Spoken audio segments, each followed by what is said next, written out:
एक बीजेपी का एमपी मुझे लोकसभा में मिला। बहुत सारे बीजेपी के एमपी पहले कांग्रेस पार्टी में हुआ करते थे, ये भी कांग्रेस पार्टी में था। छुप के मिला मुझसे, मुझे दूर से देखा, छुप के डर से कहता है राहुल जी आपसे बात करनी है।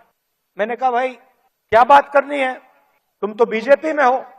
और फिर उसके चेहरे पे थोड़ी सी टेंशन दिख रही थी, तो मैंने पूछा सब कुछ ठीक है क्या? मैंने सोचा शायद घर में कोई बीमार हो, कोई दुर्घटना हो गई हो। मैंने पूछा सब कुछ ठीक है? कहता है नहीं। क्या हुआ? राहुल जी बीजेपी में रहकर सहा नहीं जाता, मैं हूं बीजेपी में मगर दिल मेरा कांग्रेस में है। तो मैंने कहा भाई दिल तेरा कांग्रेस में, शरीर आपका बीजेपी में, मतलब दिल शरीर को कांग्रेस में लाने से डर रहा है, यही हो सकता है। मैंने कहा मन क्यों नहीं बनता वहां?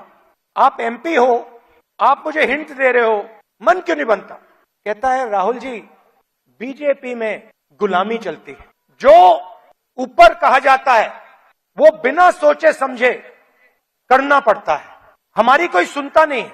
ऊपर से ऑर्डर आता है, मतलब जैसे पहले राजा ऑर्डर देते थे, ऊपर से ऑर्डर आता है और उसका पालन करना पड़ता है, अच्छा लगे ना लगे, चॉइस नहीं होती। आपको याद होगा हमारे जो पीसीसी प्रेसिडेंट हैं पटोले जी, ये हैं, इन्होंने प्रधानमंत्री से एक सवाल पूछ लिया था। सवाल था जीएसटी जो आपने लगाया उसमें किसानों का क्या हिस्सा होगा?